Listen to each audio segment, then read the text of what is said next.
comme vous le dites, ne soit pas inutile. De par l'entrepreneuriat qu'il a suivi depuis la 6e, et qui, est-ce que en fin de, je dirais, cycle, avant sa sortie, est-ce que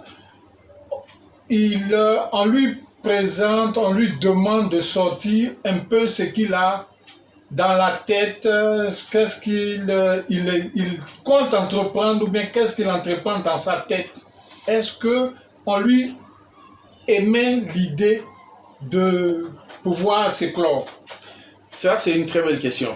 Au fait, l'entrepreneuriat dans sa globalité a pour objectif de créer de l'énergie à l'intérieur de l'individu. Personne ne va le dire. C'est lui-même qui le comprendra. Pourquoi il le comprendra? Parce qu'il aura mené des projets. Et c'est dans la mise en œuvre de différents projets qu'il va se découvrir. Tout à fait, tout à fait. Je ne vous coupe pas la parole. Par exemple, je dirais, un élève qui est en 3e ou en 4e se dit, bon, moi, l'électricité m'intéresse, j'aime l'électricité. D'accord? Voilà quelqu'un qui veut faire de l'électricité. Alors, est-ce que, comme je le disais, est-ce qu'on lui... quelles sont les ouvertures qu'on lui présente? D'accord. D'accord. Vous allez retrouver par exemple dans un des manuels, ici nous sommes dans un manuel de 6e, vous trouverez par exemple une leçon liée à l'électricité. D'accord. Cette leçon liée à l'électricité, en physique-chimie, les circuits électriques. D'accord. Nous prenons un cas typique ici. À l'école, l'illustration montre que une maman et son fils sont allés au marché. Et au marché, l'enfant a découvert que la broyeuse là où ils sont allés pour broyer, je ne sais pas, la tomate ou quoi, la broyeuse a été branchée sur un générateur diesel. Et après, le carburant est fini, on l'a débranché du diesel pour le brancher sur le panneau solaire. Et l'enfant a observé que quand le générateur était branché sur le diesel, ça donnait plus. Maintenant, quand la broyeuse plutôt a été branchée au panneau, ça donnait moins. Du coup, l'exercice pédagogique consiste à calculer les différences de puissance entre les générateurs, ainsi de suite. C'est ça. Pédagogiquement, en classe, l'enseignant va lui donner les notes en fonction des questions qui lui seront posées. Maintenant, entrepreneurialement, de quoi il s'agit? Vous parlez du domaine de l'électricité, du domaine de physique. Qu'est-ce qui va se passer? La lecture des acteurs en entrepreneuriat va changer. La maman qui est venue avec son fils, c'est qui dans notre cadre? Dans le cadre de l'illustration, c'était une maman qui est venue accompagner. Mais chez nous, c'est un client qui est venu chez qui? Qui est venu chez un prestataire de services qui s'appelle le propriétaire de broyeuse. Qui avait quoi? Un outil de production qui s'appelle la broyeuse. Qui utilisait quoi? Une ressource qui s'appelle le générateur. Vous comprenez? Oui. Maintenant, à quoi on va mener l'enfant? À comprendre que je ne suis pas allé accompagner ma maman pour que je calcule la physique, mais pour que je calcule l'économie qui se cache derrière. D'accord. Ce type qui fait sa broyeuse là, mais c'est parce qu'il a un chiffre d'affaires qu'il vise. Donc à mon tour aussi, je fais un projet pour dire, je vais installer 2 broyeuses devant ma porte ici, et comment je peux gagner? Comment je vais faire pour trouver ces broyeuses? Qui vend les broyeuses? Avec quoi c'est constitué? Où je trouve les générateurs? C'est ça la dimension entrepreneuriale. Donc, à travers l'exercice qu'il a appris, vous verrez que maintenant, il va développer un projet de lui-même en se basant de ça.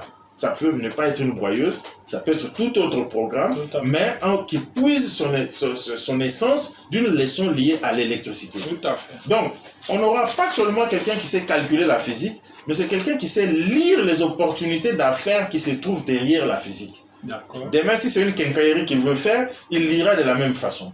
Si c'est une société d'électricité pour faire des maintenances, ainsi de suite, il le lira de la même façon. Donc, ce sont ces projets de contextualisation. Nous partons de ce qui est donné en classe pour pouvoir tirer la dimension économique de la chose pour que l'enfant comprenne réellement que ce que j'ai appris en classe, voici sa réalité. Et dans cette réalité, voici comment je dois ou je peux procéder. Tout à fait. Donc, quand il commence à faire ce projet, ça il a fait en physique-chimie, l'autre il a fait en EDSC, l'autre il a fait en français, l'autre il a fait en mathématiques, l'autre il a fait en musique, ainsi de suite. À la fin de l'année, l'enfant connaît où se trouve son orientation. Il est serein pour dire mais le projet de musique m'a paru très intéressant. Donc moi, je vais commencer à conceptualiser des morceaux, mais en cherchant des thèmes qui sont ainsi de suite. Non, moi, le projet de français, c'est très intéressant. Moi, je vais commencer à rédiger des articles pour les journaux. Chacun va de son côté en fonction de son potentiel qui s'est découvert. Donc le programme en lui présente cet avantage de savoir tirer ce qui est économique dans la leçon de classe qui a une dimension pédagogique. Donc du coup, on ne va plus lui dire ce qu'il doit faire. Il sera déjà outillé, même s'il a pris le programme pour une seule année, même s'il a pris le programme pendant l'année de terminale, ce qu'il va faire pour cette année de terminale va lui permettre au sortir de là savoir, ah ouais, donc c'est comme ça se passe. Quand je vois les gens dire que je suis chef d'entreprise, donc c'est comme ça ils se comportent, voilà comment ils font, voici ce qu'ils ont à faire, donc demain si je veux faire, voici comment je veux procéder. C'est cette information suivie d'une formation et d'un encadrement soutenu qui fera des hommes et des femmes que nous attendons de notre société de demain. Très bien, très bien. Vraiment merci. Bonjour chers collaborateurs. Étant donné qu'on a fait une visite avec vous, je voulais savoir un peu ce que chacun a retenu. Donc on va commencer. Merci bien.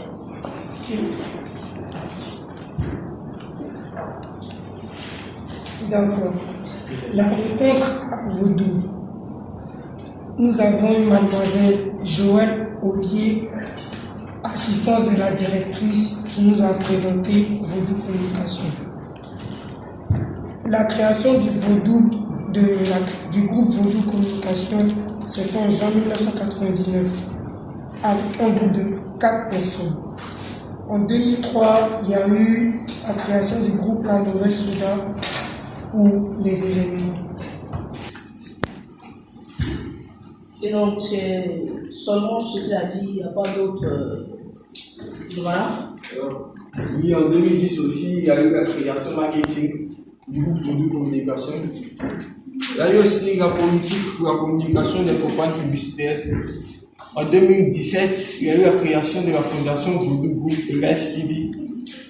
En 2014, il y a eu la création Vaudou Digital. Et aussi, il y a eu des pôles études et intelligence marketing. Et donc, Vaudou Communication est présent dans combien de pays? Oui. Vaudou Communication est présent au Nigeria, au Sénégal, à Kinshasa, au Côte d'Ivoire, à Abidjan, et aussi au Burkina.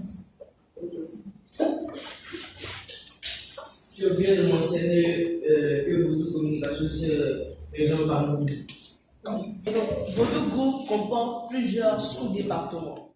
Nous avons la création, le digital, la fondation et l'audiovisuel. Je voudrais savoir quelle était la mission de la création. Oui. La création, c'est le département de l'agence qui sert à créer les nouveaux projets et à les mettre en forme. Okay. Et le rôle du digital? Alors, le rôle digital, elle s'occupe de tout ce qui est digital, numérique, pour plus mettre en avant la publicité des clients. Et donc, quels sont les différents magazines et projets audiovisuels que le groupe Vaudou Group a créé? Oui. Il y a Live TV. Oui. Il y a différents magazines sur Live Magazine, Oui. et enseignement sur. Okay. Les projets audiovisuels sont Live TV, NCI. Okay. Donc, boîte de nuit. Il y a une capsule aussi qui s'appelle Vaudou Soda. C'est pour les jeunes gens, les activités peut-être de fin d'année, les activités d'épanouissement pour les jeunes. Quoi. Et donc, je voudrais vous remercier pour votre aimable attention, de m'avoir permis de comprendre tout ce que vous avez dit. Merci d'avoir bien suivi. Et donc, la réunion est terminée. Merci à tous.